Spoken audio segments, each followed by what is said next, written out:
sticks together. Sticks together, and then smoke signals in the air. Yeah, that's the new single right there. There. That's it. Oh yeah, I used to make a spear, and I would have somebody spin a vinyl, and then that would be my needle. Made out of like a pterodactyl beak. Was there ever a band though? That was BC, like before Christ. Now it's before COVID, I guess. No, yeah, it's AC after COVID. It's about to be AC. COVID, right? Yeah. But was there ever a band that you like did not believe in? And you don't have to say a band's name, but was there a band you did not believe in that winded up being like a huge hit? Yeah. And you're like, oh, I guess I didn't see that, but kudos to whoever decided to sign them. No, so definitely we actually used to take bets and put them on the little blackboard in our office. So a band called Pearl Jam was coming out the same time as a band called Hootie and the Blowfish was coming out. Yeah, okay. Like, Hootie and the Blowfish, they're gonna do like 25,000 albums and that's it. They were horrible. I was freaking wrong. It was like, I think it was like 15 million. I had the plaque. Yeah. It's platinum. It's double like platinum. 15 million. Yeah. That's crazy. 15 million Matchbox 20. But Matchbox 20, those guys can write songs. This is not my kind of music. I mean, who decides who makes it? Because even if you're signed, like, maybe today in 2020, it's way different than it was in 1995, all right, or 1996. But who decides, and Sam, you would know this too, I guess this goes to both of you guys, with both of your industry knowledges, when you're in a band, like, who decides? There's so many good bands and so money, right? Because there's so many good bands out there. One band can sound just like another band, have the same potential. One band makes it, the other band goes back to being accountants and works at Walmart, you know? Like, who decides, like, is it just who you know?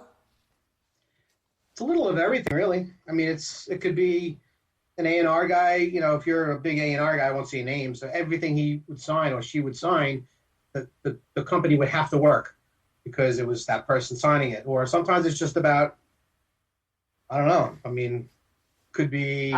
I always say it's the music. It has to start. Well, it's a hit song. A hit. It's all about the song. It has to be the major labels for sure. That will decide whether or not they're going to pump money into it. Yeah, that's crazy, man. And then the A&R guy, if he keeps on this losing streak, he's like a car salesman. So he's got to jump to the next label and go be A&R over there and be like, well, I'm over here now. When the truth is, like, he was getting forced out because his sales were going down. Yeah, exactly. I would never, ever, personally, for me, not to diss any band out there, I would never want to be in a band at my age now. Like, it's a dream when I was younger. I'm a drummer, and I was like, I don't need a famous rock star because I have a lot of energy. I've always had energy. But nowadays, I'd rather be a solo dude doing a fucking podcast talking to all the other bands. And that's fun for me, you know? That's because it's hard to get dick pills on the road, right? That's exactly what I'm saying, Sam. You're over there. You're on that side of me, right? There you are. Look on the camera. Yeah, that's exactly what I'm saying. That's great. I fucking hate you guys.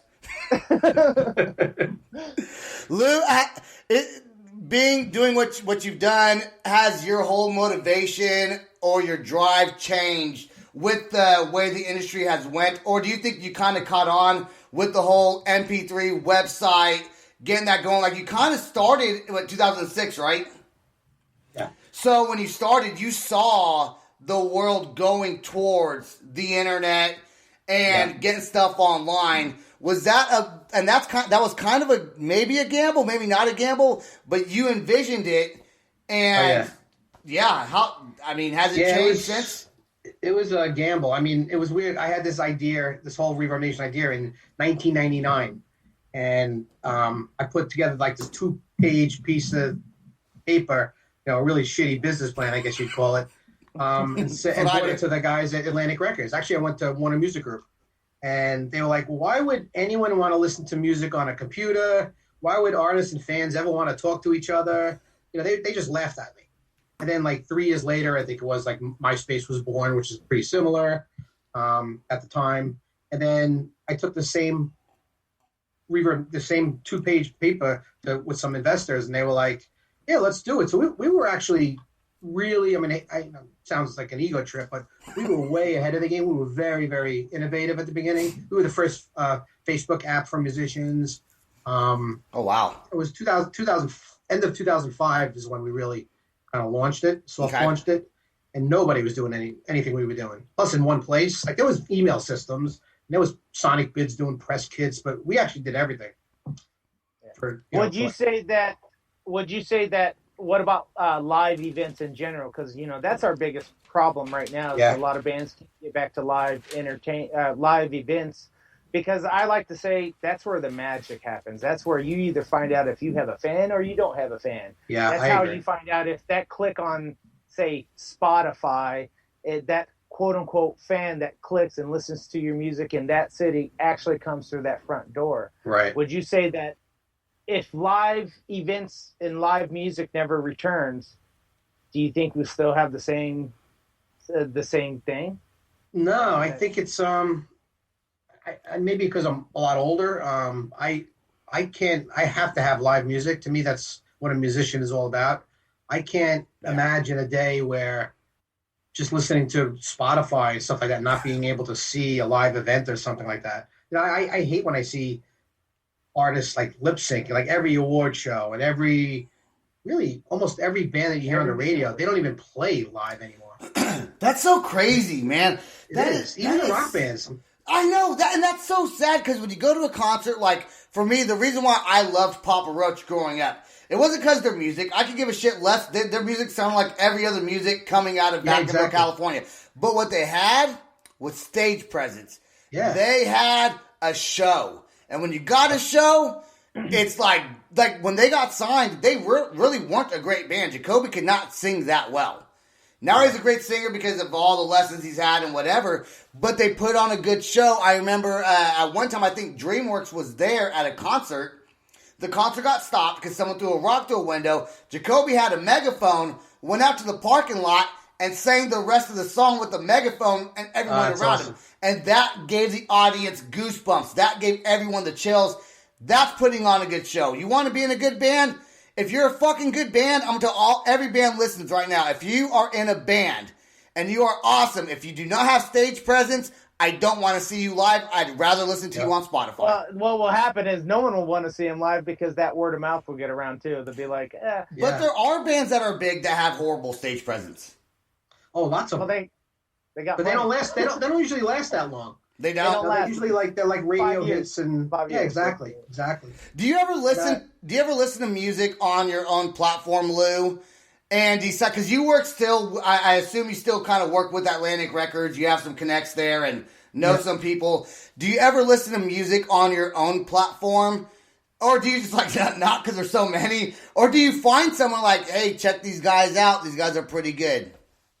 Yeah, I definitely, I listen to stuff on my own platform because in some cases when these people submit to these opportunities, in some cases I'll actually be the one who's curating.